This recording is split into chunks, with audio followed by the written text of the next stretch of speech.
Optimus Futures, and today I'm going to talk about why choosing tops and bottoms is the absolute loser's game.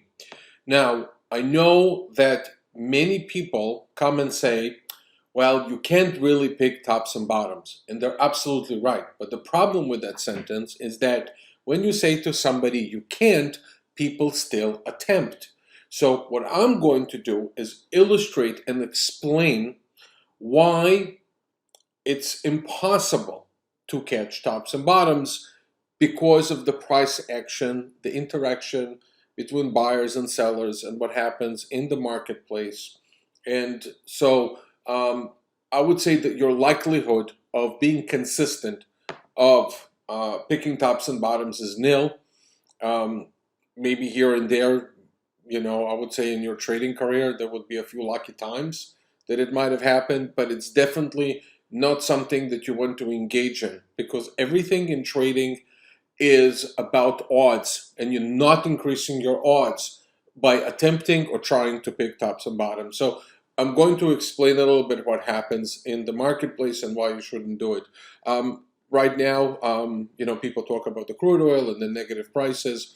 So I want to explain, what happens along the way when people attempt to do it. So here, I thought I would illustrate it with this chart.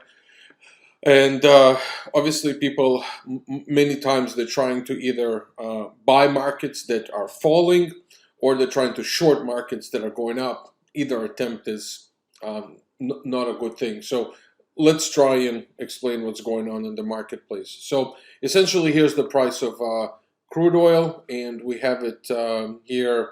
It topped out somewhere here and it was fluctuating, and now it's starting to fall, right? Now it's starting to fall. Okay, so now some players along the way will say, well, the market was here and now it's here and it fell $20 or whatever the case here. It was 61 and now it's, let's say, let's go to 41. Okay, so let's say it fell around here and now what happens? Somebody comes and says, well, it fell $20. It's probably going to bounce. Well, it doesn't have to bounce. Just because the price was here, it's irrelevant. The price is here right now. But here's what happened along the way. People are trying to pick bottoms, right? But as the market falls, they're also getting stopped out, right? So since I mentioned stops, I also have to tell you that stops can have a lot of slippage, and because of certain market condition, you can be stopped far away from where you thought you would be. So pay attention to that. So let's say somebody started going long here and then it starts falling, right? And then they get stopped out, right?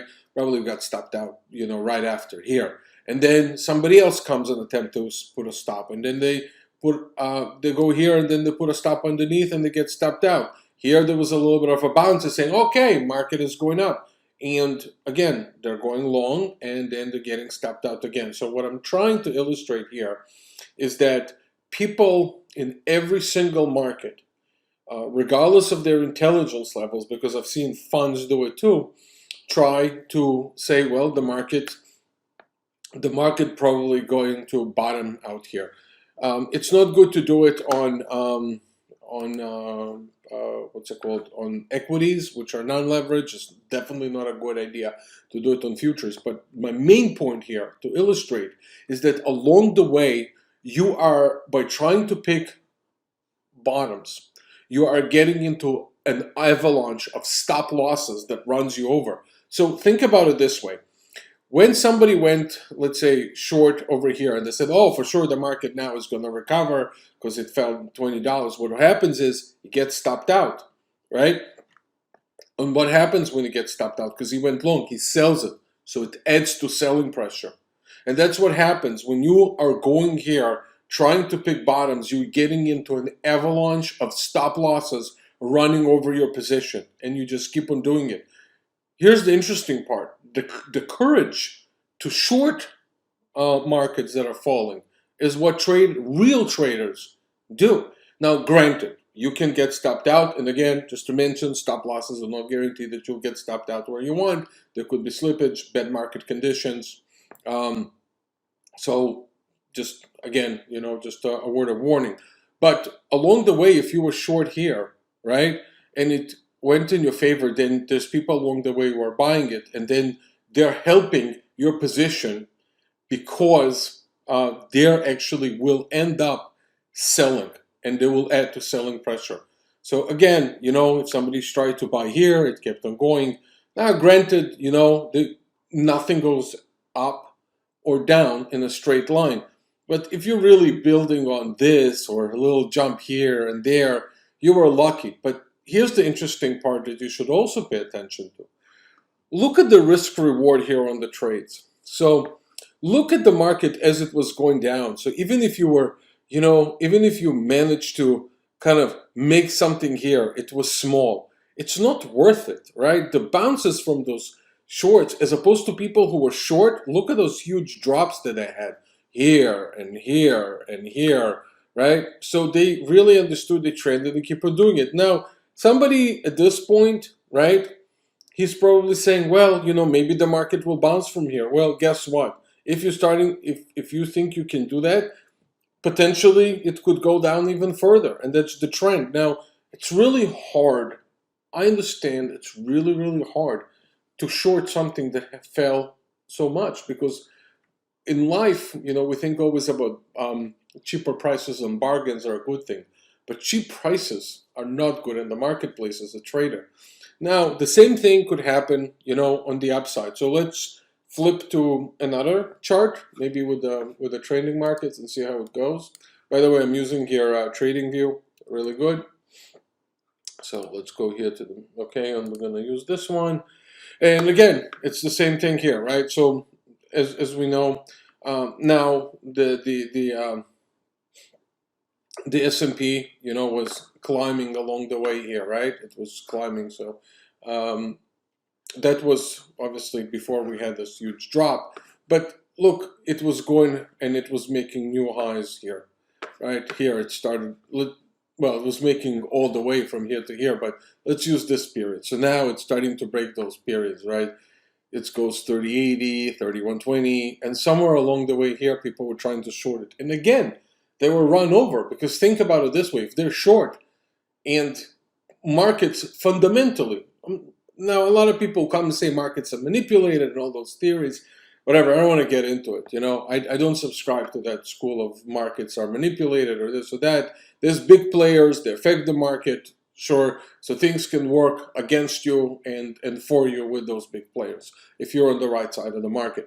But essentially, if you were short here, market kept on going up and you were adding to the buyer pressure. So, in my opinion, there's a huge concentration of contrarian traders that are trying to sell when the market is going up and they're trying to buy when the market is going down, right? And they're getting stopped out. So again, in this market, as hard as it was, despite this big drop that happened after, the intelligent thing along the way was to be long. Now you can come and say, yeah, but it got here and then it stopped. I cannot use words. I cannot guarantee anything. I don't know, right? I haven't conducted research. But I would tell you this: the likelihood that retail customers shorted here at the top is very small because by this point they were psychologically so beaten that it cannot. They probably thought it's going to 4,000 at that point. So again, just be careful trying to pick tops and bottoms. Use very smart risk management. Even when the market was falling along the way here, I am sure that somebody said, "Wow, it fell already 400 points. I'm going to pick it up." And again, look at those drops, So along the way, there are smoother trends that you can capitalize on. Usually, it's not wise to try and pick tops and bottoms in any market, but I think it's also very important in fast markets not do that because it oscillates so much that it's hard to have a good risk management in place. So again, I hope this helped you, and I look forward to hear any comments underneath, and I look forward to working with you at Optimus Futures. By the way, we do use trading view. We use it with CQG. It's a really good platform just in case you trade it. So all the best, and until next time. And remember, there's a substantial risk of loss in futures trading, and past performance is not indicative of future results. Thank you. Bye.